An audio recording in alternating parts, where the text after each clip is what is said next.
But this is a conscious mind conversation for me to be with you as we work through these emotions that you notice are coming up for you quite strongly. And this will always be the case when we hear and learn about the natural disasters or the events coming that are impacting people. As soon as we start hearing about this, seeing the footage, hearing the people crying, seeing the destruction, seeing the devastation, seeing people be rescued, and just everyone in quite shock, it does impact us. All empaths feel this tremendously. But are we supposed to lose ourselves in this? Are we supposed to match their frequency? Or can we be able to support them in a high frequency of just love and be able to empower ourselves through this as fast as we can while being realistic, and be able to project out and send out high frequency vibrations to those survivors? We know that those who have had exit points have completed their ascension process, have then even done their transcension process, and have graduated 3D Earth. We want to congratulate them and celebrate their journey, their life contracts, and honor them for their epic experiences, potentially the many hundreds of other lifetimes I've lived here. This was their time. And they are fine as they're reflecting on and probably understanding and learning the significance of why these events, why these big shifts of groups of people are occurring at this time, at these days, at these months. And as you know, there's many different ways people are shifting. You'll find quickly who's spiritually mature and who's still on their journey to understand what's happening. The tragedy is the limited perspectives, we could say. And that's very judgmental, isn't it? But sometimes we have to remind ourselves of the significance and purpose of the days we're living in. And we don't want to match density. We don't want to send all those people who are already having big, overwhelming, traumatic experiences our density.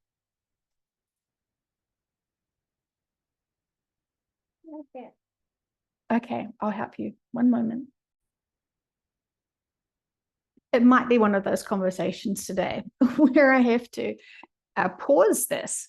Usually when I'm channeling, it's an entire, I don't know, monologue. And there is no stops and starts.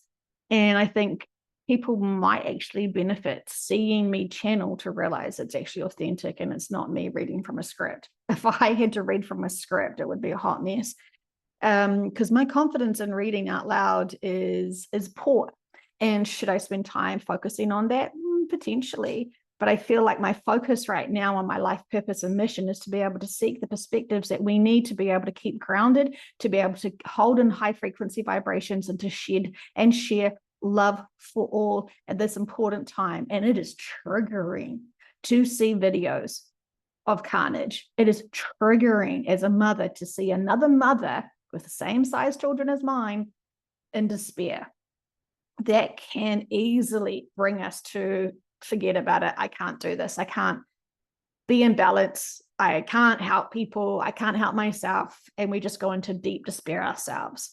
And that is honoring our emotions, absolutely. But when we choose to stop looping in that and stop feeling that, we can definitely honor their life contracts and almost feel blessed that at this moment in time, it is not ours. That's for sure.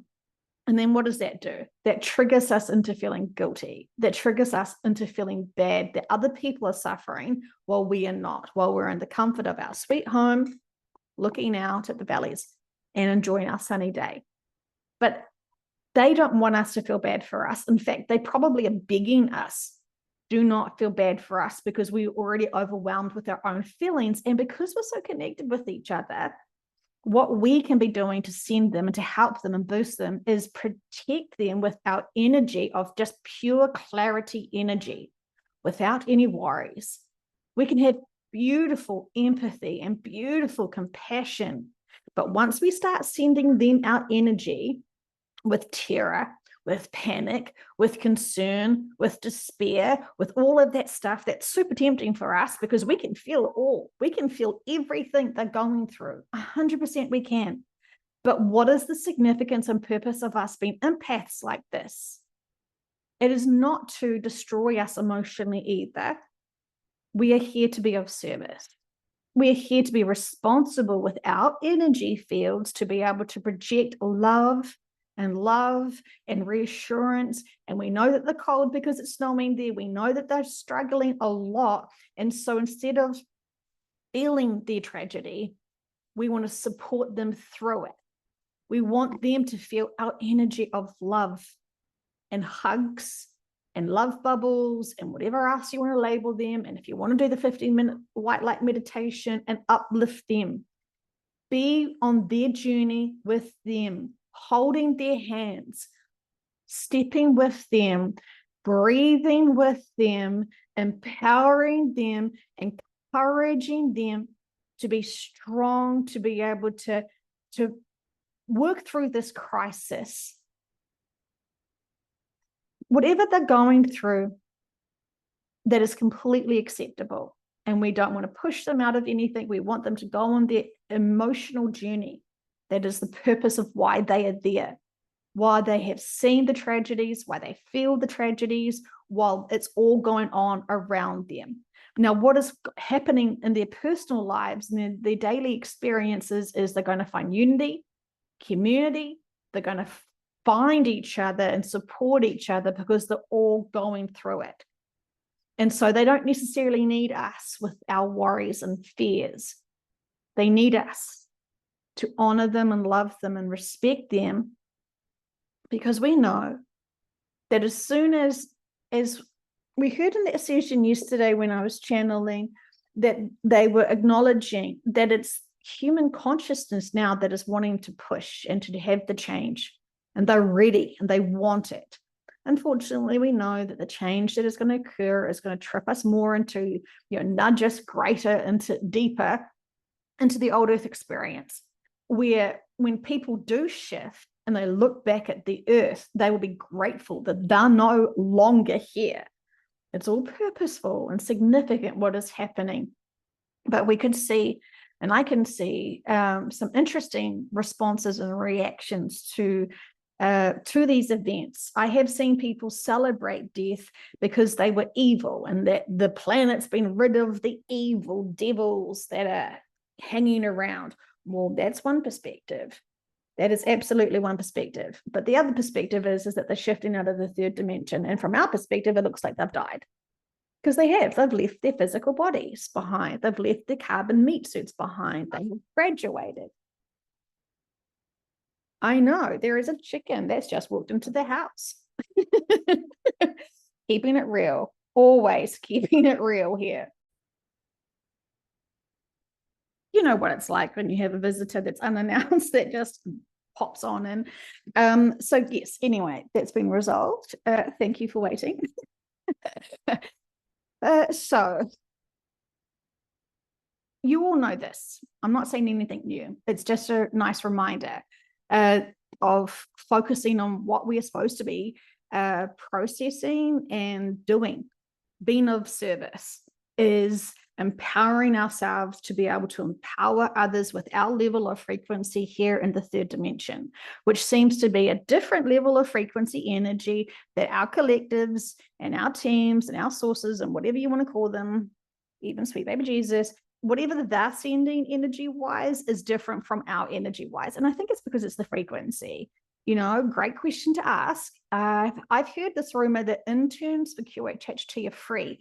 So, take it or leave it, but that's a great opportunity for those who have interns in your community to be able to support them. And of course, most of you should have already read or be aware of at least Mastering Old Earth, which talks about how we are supposed to emotionally process these events in coming days. And so when people are talking about what's the date of the shift, what's the date of the shift? Well, what's the date for your shift? Because we're all going to be experiencing different dates. It may be a coincidence that you and I have the same date but it probably is more likely because we're in the same location versus anything else at this point.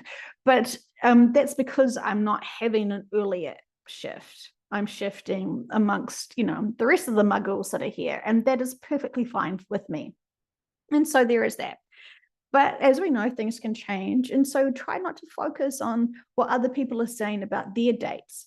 That is theirs. Fantastic for them. Let them process that. That is awesome. We know dates can shift, so we're not going to be holding our breaths, that's for sure. But, well, that's a fast way to shift, isn't it?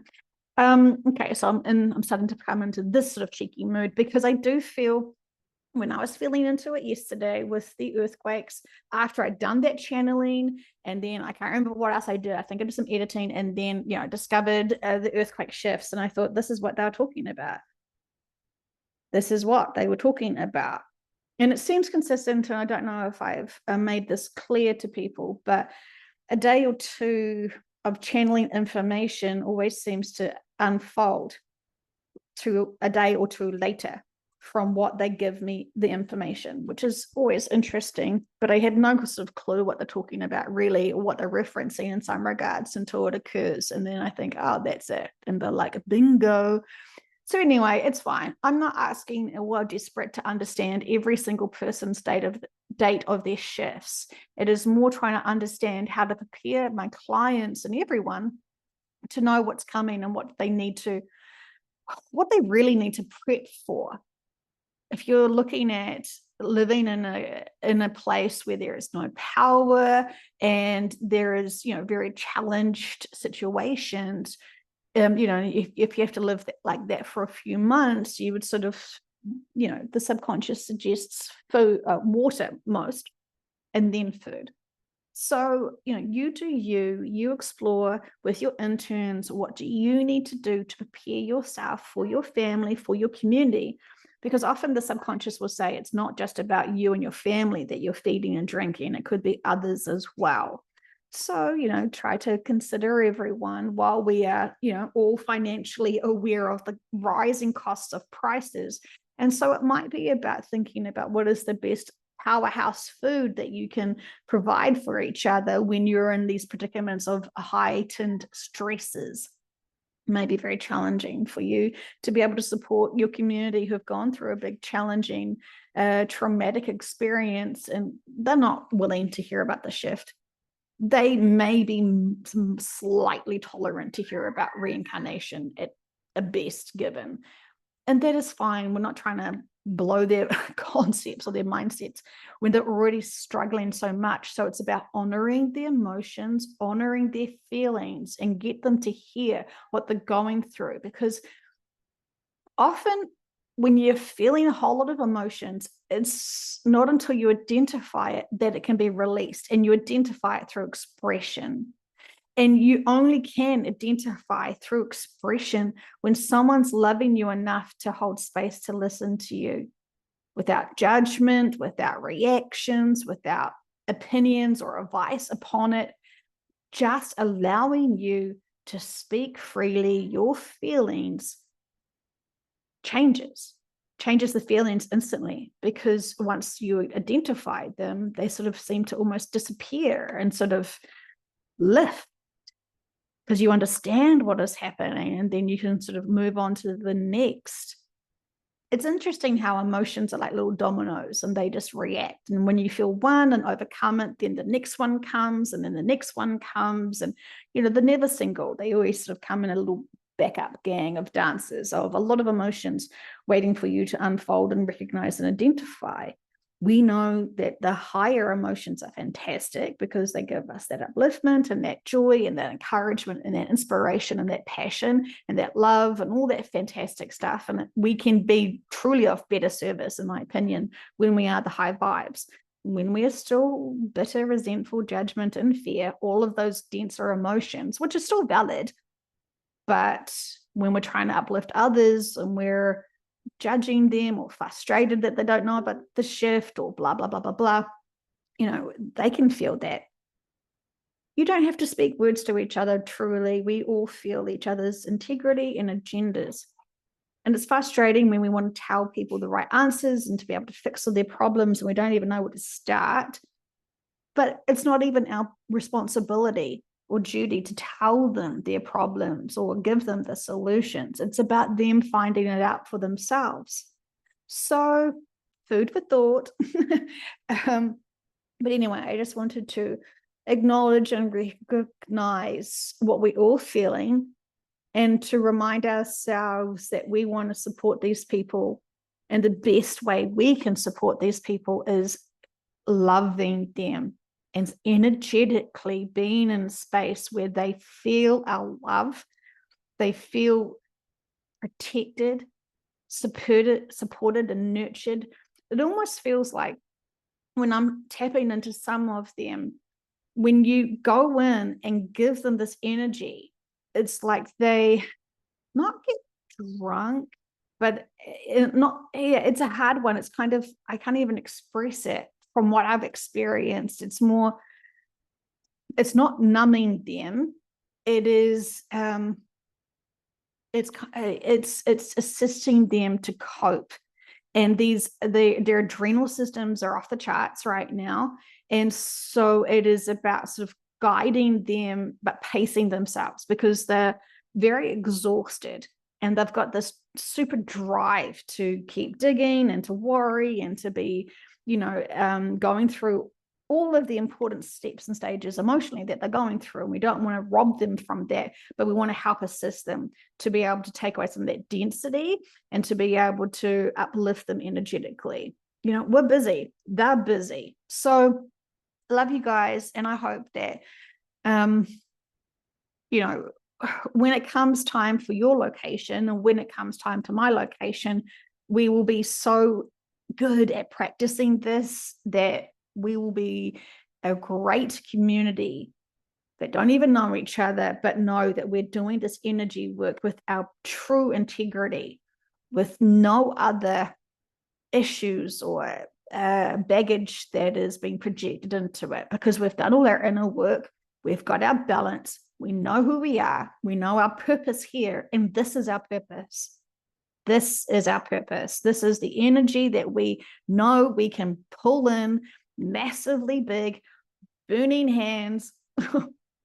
I wanted to explain when channeling 2 days ago, or 2 channelings ago, publicly, I think it was, where they said that I was burning or I was on fire.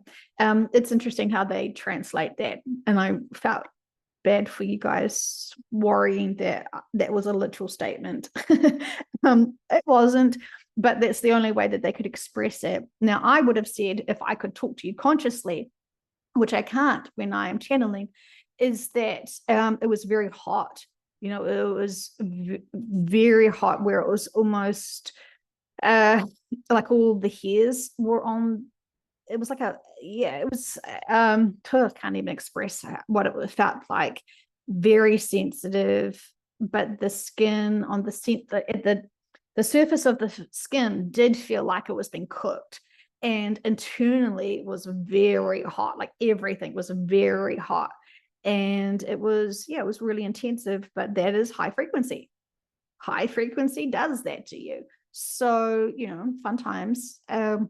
And I could definitely see and recall a few times where I have got these kind of like sudden flushes of fevers, years ago and even sort of, recently, where I did think, oh, maybe I'm coming down with something, but it wasn't coming down with something. It literally is this bigger energy charge or boost or whatever you want to call it. So it was very interesting, but I want to get back into that state again when I'm meditating, to then send that energy out to all the people who are still living here, who are still trying to process and come to terms with tragedy, because we know this is not going to get softer or easier for anyone. We know this is going to be ramping up. This is a ramping up stage. It still could take a while for it all to sort of reach your neighborhoods and communities, but it is coming. We know it's unavoidable, unfortunately. But again, if you're still struggling with that, ask interns to ask those questions so you can channel your own team, so you can feel what your teams want you to know. That is the most empowering thing I think you can do with your time and your energy, so we can drop the worry and have acceptance and just get excited for new worth. It is definitely worthy of feeling excited for. And when we are starting to feel so frustrated with the tragedies here and how it's just not getting better here, yes, it's very frustrating and we can be very pissed off about it, that's for sure. But what is that doing to our frequency? It is dropping our frequency into our frustration, and that's serving no one truly. It's sort of indulgent, and too indulgent. Is that a word? Indulging. That indulges us too much and it sort of distracts us completely. So with love, let's be mature and responsible for our energy. We're here for it. We are here for them. They need us. No pressure, but it's true. So I just want to thank you guys so much for helping them and helping yourselves. Can you imagine if we didn't do any of this or know any of this? This would be so scary. So put yourself in their position.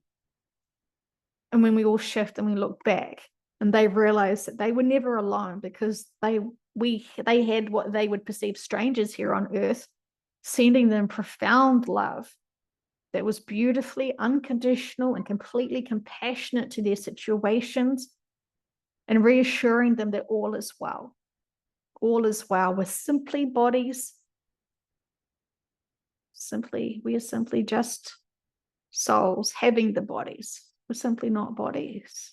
But we love the bodies so much, don't we? We're so attached to them. And aren't we curious about all the other shapes and forms we've ever lived? That would be interesting for us to explore as well, if you wanted to. Anyway, I'm going to say goodbye. But my deepest gratitude to all of you who are wanting to be of service. You know, it's always choices, and it's a great time, and it feels really good as well. It feels really good to be able to send the energy out, because we could spend our days worried and watching terrible footage and just heartbreaking, and, you know, count the tallies of death and tragedies. And, you know, we could definitely focus on all of that and, you know, process all of that density, but we need to transmute it. We need to be responsible. And I think I've already said that. So I'm obviously just mansplaining it to you. Anyway, love you guys. Have a fantastic day. Drink lots of water, ground yourselves, be aware of all the emotions that come through. Don't dismiss any, unpack them all, acknowledge them, express them. Your pets are fantastic. They're here to listen to you, even if you have no one else to talk to. You know they're listening. So even plants. So don't be shy. Express yourselves. I love you all very much.